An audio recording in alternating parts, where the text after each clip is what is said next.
Hi, I'm Greta. And I'm Scott. We're the board game couple, turning game night into date nights. Look out, Tokyo. Monsters have been sighted approaching the city, and it looks like they're getting ready for a fight. In King of Tokyo, designed by Richard Garfield and distributed by ALO Games, players play kaiju who are intent on occupying the city of Tokyo long enough to claim 20 victory points. But beware! Occupying the city makes you the target of the other players' attacks as they go and try and claim victory for themselves. Players play by rolling these dice. What you can do during your turn is determined by how well you roll. You can get energy, which will allow you to buy and activate special powers. You can earn health to heal yourself. You can attack the other players. And, most importantly, you can earn victory points. If you're the first player to get 20 victory points, you're the winner and you're the King of Tokyo. But be careful. If your health meter goes down to 0, you are eliminated from the game. Permanently. I love this game. Right off the bat, you have multiple ways to win, whether it's through the accumulation of victory points or by eliminating the other players. And then you have multiple ways of accomplishing that. Do you want to go into Tokyo City and start accumulating points that way? Or do you just want to roll for them and try and earn it that way and never actually make yourself a target? They say that no plan survives contact with the enemy, and this game really reinforces that. You would better have a very fluid strategy, or you're not going to last very long.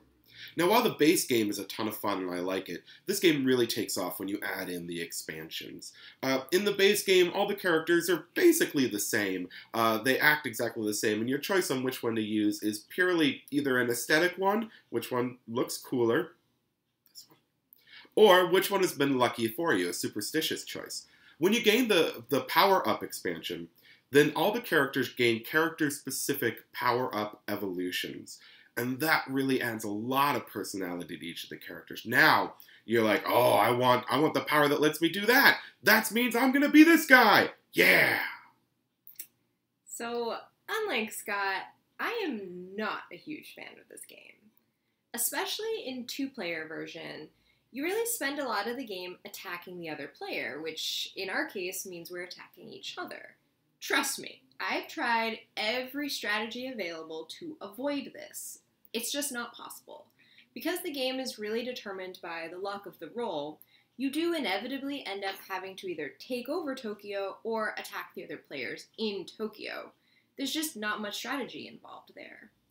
And if you aren't willing to play an offensive campaign, you're just going to end up playing a defensive campaign, because if you're not willing to attack the other player is definitely willing to attack you.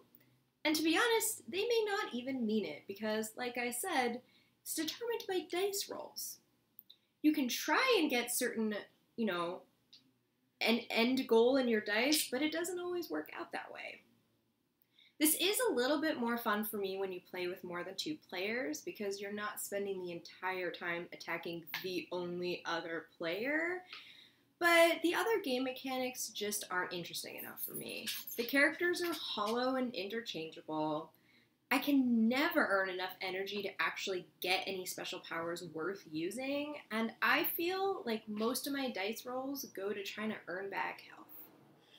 I mentioned that I like this game. It might be one of my favorites right now, but I agree with a lot of that. Like, in a 2-player game, this game loses a lot of its fun. Now, the mechanisms are still there, and it's still a valid game. I could see why they would say you can play it 2-player. The game still functions. However, I feel that games like, there's a reason that games like Munchkin say that it's 3 or higher, or games, if you play a 2-player Risk, they add in a 3rd neutral army for you to pick on. And that's just so that you don't go back and forth exchanging between 2 people.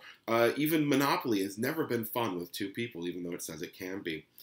So this game, while it still functions, it just doesn't work very well with just 2 players. I feel like we'd be remiss in mentioning that, although I'm not a fan of this game, I'm pretty much in the minority. This game has won a ton of awards. And there's even a national championship for it happening this year at Gen Con in Indianapolis. Which I almost won entry to through a local tournament. Ah!